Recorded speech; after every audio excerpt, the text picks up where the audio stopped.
Councilwoman George. Thank you, President. I want to circle back to the piece on blocking sidewalks. It was mentioned that during committee there had been a move to strike, and I've heard tonight that there are questions about enforcing the existing rules already on the books.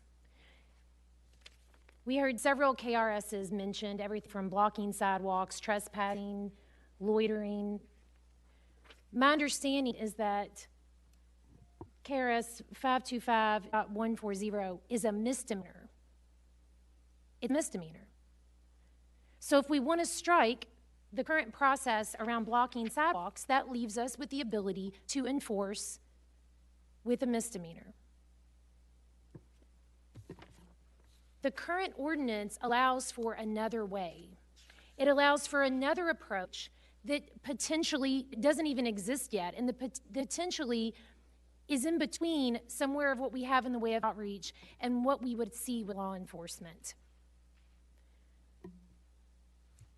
No one has dismissed the concerns of our partners, but there is a question to be asked about who shoulders the challenges of those Councilman Arthur mentions as being in survival mode. Who speaks for them? We do our houseless community a disservice, and quite frankly, anybody we label as poor, when we lump everyone together around these activities that we seek to address related with access to public space. I've said this before, and I will say it again. Unfortunately, I know many people who are either housing insecure or who are homeless.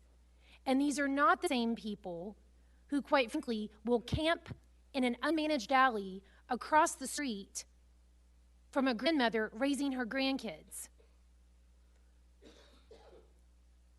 And finally, I would say, again, if we're unconvinced of what the problem is and the goal, I would encourage anyone to visit the 300 block of Florence, South Rutland, or any array. There's an array of streets in District 21, and I know I'm not alone because I'm looking at the numbers of where it's affordable housing, and it's not uncommon to see an encampment behind someone's house, or in an unmanaged alley, or a parklet, or at a bus stop.